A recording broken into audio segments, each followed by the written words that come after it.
جی تو ناظرین، سن میرے دل ڈرامہ میں اب تک ہم نے دیکھا کہ ہمشہ صدف کے پاس جاتی ہے اور جا کر اس سے پوچھتی ہے کہ اسے کیا مسئلہ ہے۔ صدف پہلے تو نہیں بتاتی، پھر وہ اسے کہتی ہے کہ صدف، دوستوں کی نظر میں اپنا امیج خراب مت کرو۔ صدف کہتی ہے کہ کیا میرا امیج خراب ہو رہا ہے؟ جس کے بعد وہ کہتی ہے ہاں ظاہر سی بات ہے، تم نے بلال عبداللہ سے آتے ہی 8 کروڑ کا چیک لیا ہے، کوئی بھی اس بارے میں سوچے گا اور ساتھ تو بلال عبداللہ کا نام جڑے گا تو وہ یہی سوچے گا۔ صدف پھر اس کو بتاتی ہے کہ اس کو کوئی پرابلم ہے، وہ اس پرابلم کے لیے اس نے پیسے لیے ہیں، اس کو ضرورت تھی، اور ساتھ ہی وہ اسے کہتی ہے کہ وہ امریکہ بھی اسی لیے جا رہی ہے تاکہ وہ اپنا مسئلہ حل کر سکے، وہ واپس آ کر سب بتا دے گی۔ لیکن اگر اس کے دوستوں کو اس پہ ذرا بھی اعتبار نہیں ہے اور ان 8 کروڑ کی وجہ سے اس کا امیج خراب ہو رہا ہے دوستوں کی نظر میں، تو اسے ایسے دوستوں کی ضرورت ہی نہیں ہے۔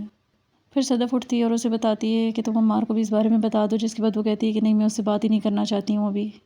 بلال اپنی کسی دوست سے بات کرتا ہے اور اس کو بتاتا ہے کہ وہ اس طرح سے ایک لڑکی کی وجہ سے وہ اب شراب وغیرہ بھی چھوڑنا چاہتا ہے۔ پھر وہ اس سے پوچھتا ہے کہ تمہارا اس لوگوں کے بارے میں کیا خیال ہے کہ کوئی لڑکی جو کہ شادی شدہ ہو، اس کا ایک بچہ بھی ہو، لیکن وہ پھر بھی کسی اور سے افیئر چلائے اور اپنے بچے کو بھی چھوڑ کر چلی جائے۔ وہ کہتی ہے کہ ہم بھی اس عورت کو اچھا نہیں سمجھتے۔ اس کے بعد وہ کہتا ہے کہ تم میری دوست ہو، اس لیے میں تم سے ہر بات کر لیتا ہوں۔ پھر وہ کہتی ہے میں تو اپنی دوستی کی قیمت وصول کرتی ہوں، پھر میں تمہاری دوست کیسے ہوئی؟ دوست تو کبھی بھی اپنی دوستی کی قیمت وصول نہیں کرتے۔ اس کے بعد بلال اسے وہاں سے جانے کے لیے کہہ دیتا ہے۔ صدف ڈاکٹر کے پاس جاتی ہے تو وہ اسے بتاتے ہیں کہ زاویار کے پاس زیادہ وقت نہیں ہے، جتنا جلد سے جلد اس کا علاج ہو جائے اس کے لیے یہی بہتر ہوگا۔ پھر ساتھ ہی وہ اسے بتاتے ہیں کہ وہ اتنے جلدی کرنا چاہ رہے ہیں تو ان کو کسی اور کی مدد کی ضرورت پڑے گی۔ وہ اس سے کہتے ہیں کہ تم بلال عبداللہ کے پاس جاب کرتی ہو، تم اس سے بات کرو، وہ ضرور تمہاری مدد کرے گا۔ عمار جب آفس جاتا ہے تو وہ آفس میں جا کر صدف کے بارے میں پوچھتا ہے تو وہاں پہ اسے وہ بتاتی ہے کہ صدف تو بلال سر کے آفس میں ہے۔ وہ ہمشہ کے پاس جاتا ہے اور ہمشہ کو جا کر بتاتا ہے کہ وہ آتے ہی سیدھا بلال کے آفس میں چلی گئی اور مجھ سے یہ سب برداشت نہیں ہو رہا، لیکن ہمشہ اسے کوئی بھی بات نہیں بتاتی اور اسے کہتی ہے ایسا مت سوچو۔ صدف بلال کے پاس جاتی ہے اور اسے جا کر بتا دیتی ہے کہ میرے بھائی زاویار کو بلڈ کینسر ہے، میں نے اسی وجہ سے 8 کروڑ روپے لیے تھے آپ سے، لیکن اب ڈاکٹرز کہہ رہے ہیں کہ اس کے پاس زیادہ وقت نہیں ہے، جتنا جلد اس کا علاج ہو جائے اتنا بہتر ہے۔ وہ اس سے ہیلپ کا کہتی ہے تاکہ وہ امریکہ میں بات کر سکے ڈاکٹر سے۔ وہ اس سے کہتا ہے کہ یہی وجہ تھی مرزا صاحب کی پریشانی کی، اگر مجھے پتہ ہوتا تو یہ مسئلہ میں پہلے حل کر دیتا، لیکن آپ پریشان نہ ہو، میں بات کروں گا۔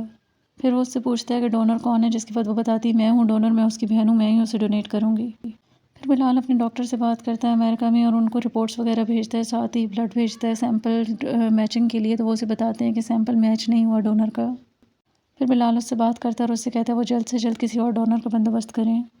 صدف گھر جاتی ہے تو اپنی امی کو بتاتی ہے کہ اس نے بلال سے بات کی ہے اور وہ بہت اچھا انسان ہے، وہ کسی کی مجبوری کا فائدہ نہیں اٹھاتا، اس نے کہا ہے کہ وہ ہماری مدد کرے گا۔ اتنی دیر میں صدف کو بلال کی کال آ جاتی ہے اور وہ اسے بتاتا ہے کہ ان کا ڈونر مل گیا اور سارا انتظام ہو گیا۔ اگلے دن عمار جب آفس میں جاتا ہے تو وہ پھر سے کافی پریشان ہوتا ہے اور وہ ہمشہ سے کہتا ہے کہ اس سے یہ سب کچھ بالکل برداشت نہیں ہو رہا۔ ہمشہ اسے تسلی دیتی ہے اور سمجھاتی ہے کہ وہ ایسا ویسا کچھ بھی نہ سوچے، سب ٹھیک ہو جائے گا، لیکن اسے کوئی سچائی نہیں بتاتی ہے وہ صدف کے بارے میں۔ صدف بلال کے پاس جاتی ہے تو بلال اس کو بتاتا ہے کہ اس کا سیمپل میچ نہیں ہوا ہے، وہ ڈونیٹ نہیں کر سکتی ہے زاویار کو۔ صدف یہ بات سن کر کافی پریشان ہو جاتی ہے، لیکن بلال اس سے کہتا ہے پریشان ہونے کی ضرورت نہیں، ڈونر کا بھی بندوبست ہو گیا ہے۔ پھر وہ اس سے کہتا ہے کہ صدف کے زاویار کے ساتھ امریکہ میں جاؤں گا، اس لیے آپ نہیں ساتھ چل سکتی، کیونکہ اگر آپ میرے ساتھ جائیں گی تو لوگ غلط سوچیں گے اور میں نہیں چاہتا کہ میری وجہ سے کوئی مسئلہ ہو۔ تو کیا زاویار کی طبیعت ٹھیک ہوگی یا نہیں، ہمیں دیکھنے کو ملے گا اس ڈرامے کے آنے والی ایپیسوڈ میں، تو دیکھتے رہیے ڈرامہ سیریل سن میرے دل، اور مزید اپڈیٹس کے لیے میرے چینل کو لائک اینڈ سبسکرائب ضرور کریں۔ اللہ حافظ۔